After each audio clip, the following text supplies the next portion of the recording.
கோவை கொடிஷியாவில் அரசு பலவகை தொழில்நுட்ப கல்லூரி வளாகத்தில் அறிவியல், செயற்கை நுண்ணறிவு மற்றும் தரவு அறிவியல் கட்டடத்தை முதலமைச்சர் விஜய் காணொலி காட்சி மூலம் திறந்து வைத்தார். தமிழ்நாடு அரசு உயர்கல்வித்துறை சார்பில் 9,22,00,000 ரூபாய் மதிப்பில் புதிதாக கட்டப்பட்டுள்ளது. இதன் திறப்பு விழாவில் அமைச்சர் சம்பத்குமார், மாவட்ட ஆட்சியர் பவன்குமார் உள்ளிட்டோர் கலந்து கொண்டனர். தொடர்ந்து அமைச்சர் குத்துவிளக்கு ஏற்றி புதிய கட்டிடத்தில் உள்ள வகுப்பறைகள் மற்றும் ஆய்வகங்களை பார்வையிட்டார். சிவகாசி அரசு மருத்துவமனையில் 32,65,00,000 ரூபாய் மதிப்பில் கட்டப்பட்ட ஒருங்கிணைந்த தீவிர சிகிச்சை மற்றும் தாய்சேய் நலப்பிரிவு கட்டடத்தை முதலமைச்சர் விஜய் காணொலி மூலம் திறந்து வைத்தார். 50 படுக்கைகள், அவசர சிகிச்சை, பிரசவம் மற்றும் அறுவை சிகிச்சை வசதிகளுடன் அமைந்துள்ள புதிய கட்டடத்தை அமைச்சர் கீர்த்தனா பார்வையிட்டு குறைகள் இருந்தால் உடனுக்குடன் தெரிவிக்குமாறு பொதுமக்களிடம் கேட்டுக் கொண்டார்.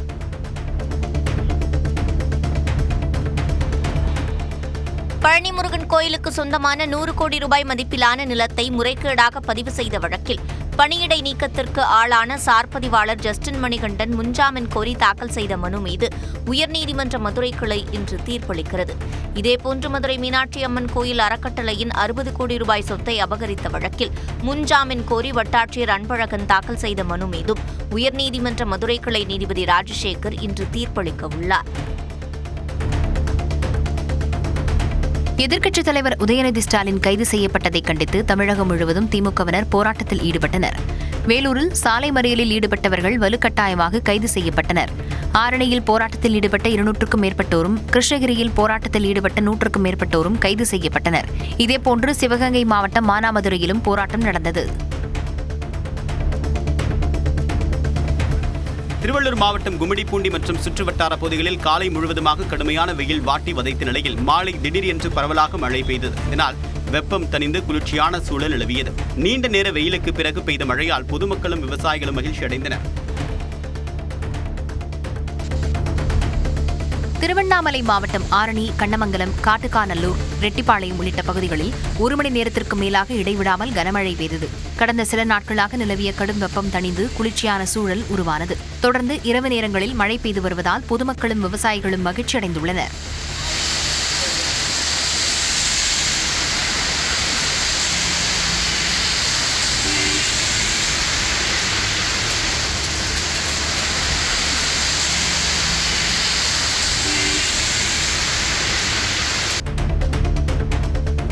திருப்பூர் மாநகர் மற்றும் அவிநாசி, பல்லடம், தாராபுரம், உடுமலை உள்ளிட்ட மாவட்டத்தின் பல்வேறு பகுதிகளில் அரை மணி நேரத்திற்கு மேலாக கனமழை பெய்தது. மாலை நேரத்தில் பெய்த மழையால் பள்ளி மாணவர்கள் அலுவலகம் முடிந்து வீடு திரும்பியவர்கள் அவதியடைந்த நிலையில் பலர் கடைகளிலும் பேருந்து நிலையங்களிலும் ஒதுங்கினர். அதேவேளையில் கனமழையால் வெப்பம் தணிந்து குளிர்ச்சியான சூழல் நிலவியதால் பொதுமக்கள் மகிழ்ச்சி அடைந்தனர். சிவகங்கை மாவட்டம் மானாமதுரை மற்றும் சுற்றுவட்டார பகுதிகளில் இடிமின்னலுடன் 1 மணி நேரத்திற்கு மேலாக கனமழை பெய்தது. கடந்த சில நாட்களாக நிலவிய கடும் வெப்பம் தணிந்து குளிர்ச்சியான சூழல் உருவானது. சாலைகளில் மழைநீர் தேங்கியதால் வாகன ஓட்டிகள் எச்சரிக்கையுடன் பயணித்தனர். இந்த மழையால் விவசாயிகளும் பொதுமக்களும் மகிழ்ச்சி அடைந்தனர்.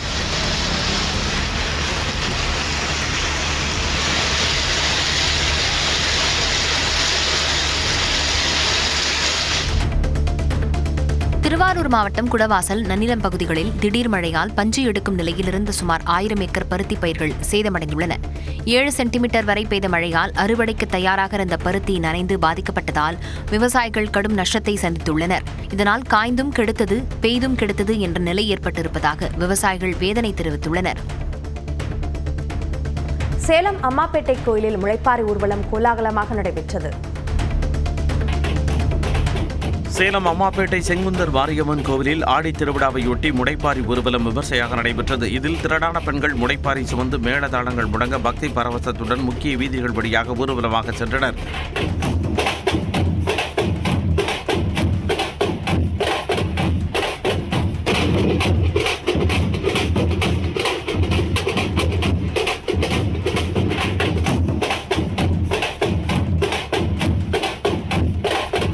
கோவிலை முளைப்பாரி வந்தடைந்ததைத் தொடர்ந்து அம்மனுக்கு சிறப்பு பூஜைகள் நடத்தப்பட்டன.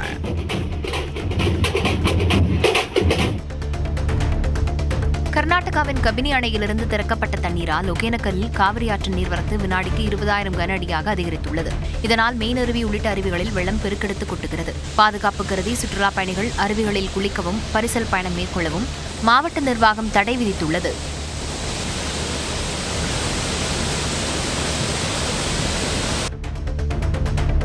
ஓம் திரைப்பட படப்பிடிப்பிற்காக திருவண்ணாமலை வந்த நடிகை சாய் பல்லவி அண்ணாமலையார் கோயிலில் சாமி தரிசனம் செய்தார். அண்ணாமலையார் உண்ணாமலை அம்மனை வழிபட்ட அவர் கோயிலில் தியானமும் மேற்கொண்டார். பின்னர் அவருடன் பக்தர்கள் உற்சாகமாக செல்ஃபி எடுத்துக் கொண்டனர்.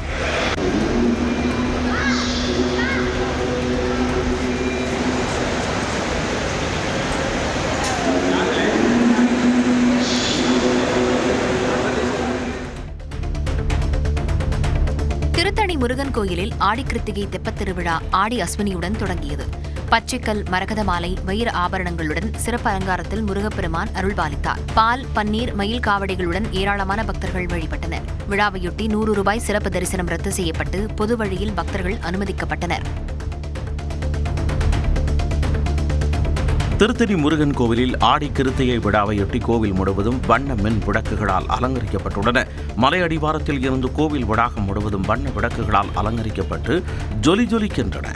பல்வேறு பகுதிகளில் இருந்தும் ஏராளமான பக்தர்கள் வருகை தந்து முருகப்பெருமானை தரிசித்து செல்கின்றனர்.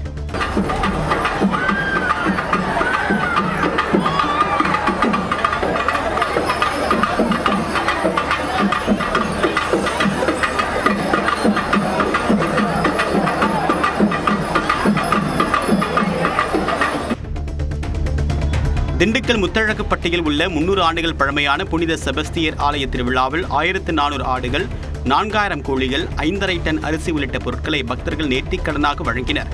குழந்தை பேறு கிடைத்த குடும்பங்கள் குழந்தைகளை அடையாளமாக ஏலம் இடக்கூடிய பாரம்பரிய நிகழ்ச்சியும் நடைபெற்றது. ஏலத்தில் கிடைத்த தொகை அன்னதானத்திற்கு வழங்கப்பட்ட நிலையில் 1 லட்சத்திற்கும் மேற்பட்ட பக்தர்களுக்காக 24 மணி நேர அசைவ விருந்து தயாரிக்கப்பட்டது.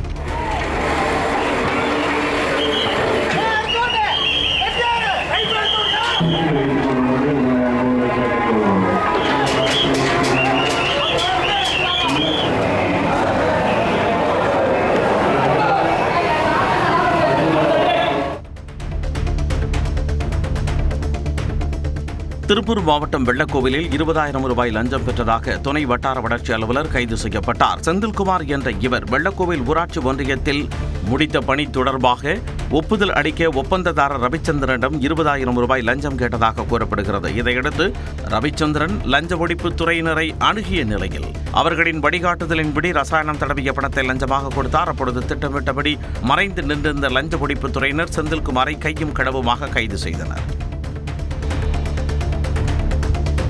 திருப்பத்தூர் மாவட்டம் ஆம்பூர் அருகே 3,82,00,000 ரூபாய் ஜிஎஸ்டி வரி நிலுவை வைத்திருப்பதாக கூறி தொழிலாளர் ஒருவரின் வங்கிக் கணக்கு முடக்கப்பட்டுள்ளது. தனியார் வங்கியில் அடகு வைத்த நகையை புதுப்பிக்க சென்றபோது கோவையில் ஸ்டீல் நிறுவனம் நடத்தி வரி ஏய்ப்பு செய்ததாக கூறி வங்கி ஊழியர்கள் அதற்கான நோட்டீஸை அவரிடம் வழங்கியுள்ளனர். இதனால் அதிர்ச்சியடைந்த லட்சுமணன் தன்னுடைய அடையாள சான்றுகளை யாரோ தவறாக பயன்படுத்தி இந்த மோசடியில் ஈடுபட்டிருப்பதாகவும் உரிய நடவடிக்கை எடுக்க வேண்டும் என்றும் கோரிக்கை விடுத்துள்ளார்.